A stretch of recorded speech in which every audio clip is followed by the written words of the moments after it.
welcome to the 54th Head of the Charles. We're here with two members from the Trinity College Dublin 8 and their coach as well. So you've obviously travelled over from Dublin a long way. Why was it important for you to come to this regatta? Yeah, so first of all, really we have quite an ambitious program now, probably one of the more ambitious programs in Ireland. So to kind of race at a regatta of this standard, kind of send over one of our top crews, test our abilities against really an international field, which is something we just haven't had the chance to do before, will be a main kind of thing. Also with our coach Richard, we're moving the program to a place where we are thinking of ourselves as an international program, an international university as well with Trinity College Dublin. So to kind of attract some interest from abroad. Like usually we'd have Irish recruits, maybe a few British recruits, but kind of looking at America, looking at the guys here, what they're doing, what their programs are like, and kind of generate that interest and putting in a performance along the way. I don't know if Brian has anything to add to that. Yeah, I mean, Sean pretty much covered it all there. I mean, we wanted to come over here to race the best crews in the world. I suppose we go to Henley every year, but this is something that the club has never been to before, so we wanted to come and experience this. It's been a privilege and a really great opportunity to come over here. I mean, the course is quite difficult, obviously. Our cocks found it difficult to manage, and we had a new boat and new oars and everything, so that was obviously a bit of a challenge. So without a doubt we're going to go home a faster crew than when we arrived. Now, one thing that I think is really, really cool about you guys coming over here is even over here, you guys have a pretty good reputation as a club. Like, people here in the U.S. know who you are. You're known for being pretty aggressive, being very good racers, going to big regattas. What was exciting for you guys coming out here to kind of see like new crews? Like, who were you looking forward to, even internationally, to racing against? Yeah, I mean, we really don't know much about the international, scene, especially in America. I mean, we follow all the crews over in the UK, but when we come over to America, we're looking at these crews and we're looking at maybe who they raced against that we raced against to try and compare ourselves to that. But really, we went into it completely blind. We know that these crews are on serious high-performance programs with serious scholarships, and we're kind of trying to emulate that and emulate their success. So really, yeah, it's just been a really good learning experience for all of us. Yeah. Now, do you think that actually helps you, like kind of not knowing who they are, just coming in blind, racing your own race, and just doing what you know how to do? I mean, it's pretty easy to get overwhelmed when you look at the crew sheet and you see Harvard and Dartmouth and all these huge American universities. So I mean, it's a good thing that it was a time trial and that we could just focus on ourselves and just not worry about all these names and just focus on what we do best. Yeah. Well, it sounds like it really worked out for you guys. I mean, it sounds like you passed an incredible amount of boats, which if you have not raced on this river is really hard to do. It's really hard to do. A lot of times there literally is not enough space in between the bridges or the waterway to actually get past other boats. So it's really neat. It's a coxswain's race. It's really neat to hear that you guys did so well. So. You started 36 out of 36, I believe, and you made it up to 11th. Like that's fair going. Like, did you expect to have that kind of a jump up through the field? I'll take that. Yeah, again, kind of echoing what Brian said there. We kind of, we had a few names that we had in our heads as to who would be kind of at the top of the pack, who would be around there. But once again, I think we kind of came over. This is a big event. It's probably one of the bigger events outside of Henley that we would take part in, if not the biggest. I think maybe the UBC has done. So we kind of went in, very much raced our own race. It's kind of something that we do as a program. We don't kind of look too much at what other people are doing, and we're an internal kind of focus. Race your own race, kind of faith in the training we've done. We put a large amount of work into this. For Ireland, we have 30 guys on a program, which should be doing pretty damn good, doing senior training.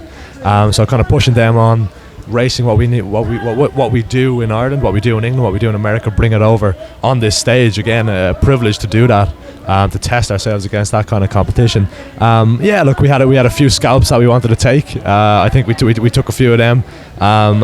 We overtook a couple of crews on the way up. Took two crews at once, actually. We came down the middle, which is a nice feeling.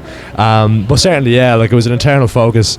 We executed our race plan. That's kind of what we built ourselves to do, and not look too much outside the boat, outside the crew, outside the squad, and kind of what people might be saying or thinking outside of those boundaries. So I think we kind of did what we came to do to a good degree, I think. That's really awesome to hear. Now, I want to hear from your coach.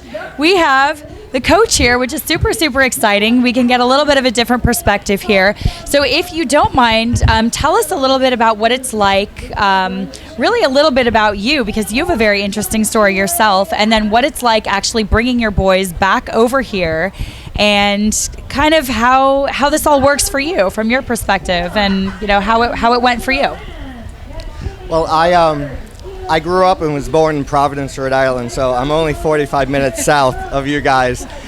I actually coached women for 28 years at Division I level, and the reality is when the job opened up at Trinity, the whole idea of coaching in Ireland was a dream, and it has not disappointed. Ireland in general, the rowing in Ireland is it's just a really hard-working, tough group of athletes. Every university, every club, it's impressive to be around. It actually reminds me of my days in Philadelphia, where it's just a great community. So as far as coming here, I think Sean and Brian summed it up really well. Like, there's a few reasons we came. From my perspective, I knew that we would be challenged in every way. The stressors of the Charles, the competition. We need to get out of our comfort zone and find a way to create more speed. And it certainly did it. So we're going to bring back this experience back to Ireland and get even faster. But there's other reasons. Our program started in 1836. There's no better tradition than Trinity College rowing. And what we're trying to do is, as someone who's familiar with the collegiate system, when people graduate in the U.S., they're missing out on the next level. The university experience ends when they graduate. And one reason why we're here, we're actively looking for graduate students to come to Trinity and get their master's degrees and continue the dream of sculling and sweeping and representing your university. It's one of the top 3 reasons why we're here. That, finding more speed. And the third reason is we have a lot of alumni in America. And last night was a large crowd, a very boisterous crowd, and a great experience. And we couldn't be more proud to be here. And to be quite honest, I now have 2 homes, Ireland and the U.S., and it's enjoyable to walk between both. Now, that's really interesting to hear that you have come here sort of with that U.S. perspective, which we see as a problem here too. Once you graduate, you're sort of homeless. There's nowhere to go unless you become a master's rower, and even then there's a gap where you have to be 27 plus. So that's really, really interesting that you've come here and said, like, please, why don't you come get an MBA or come get a graduate degree and come back and row in a place where there's so much rowing tradition. I mean, you got, like I said, we know who you are. We know who you are here. It's an amazing place to row. That's so interesting to hear you say that. I mean, is that something that you would ever think about, like being from Ireland, having that sort of perspective, having the option to continue? Like, here in the U.S., we don't have that option, but for you and coxing, you can. Yeah, I suppose we kind of take it for granted, really. I suppose, yeah, we it's normal for us, so like we wouldn't think of it. You guys are lucky. You guys are really lucky. Seriously, we are lucky. Yeah. Yeah. No rules. Yeah. Literally, we just row. That's amazing. That is amazing. Yeah, that's really neat to hear. So you plan on sticking around for a while. Yes. Which is so cool. I actually had the privilege of racing at the Cork Regatta myself, so I had the best time. I mean, Ireland was it was the most amazing place. So I see why you wanted to stay. Absolutely. So tell us a little bit more about what is coming up for you guys. What do you have next? Where do you take the team from here? The one area we struggle in Ireland is we don't race enough. So we may have one head regatta this fall, or as they say, the autumn. But it's a precarious country with conditions. We've had a lot of regattas canceled last year, and if anything, I think we're all under-raced. So this was one reason why we came to Boston. What we'll be doing is we'll be heading back into small boats, sculling and sweep, continue the training, getting ready for exams at the end of the semester. Nothing different than anyone in the U.S. The one area that's different in Ireland, which is probably people will find amazing, we start early September and we go all the way through to mid-July.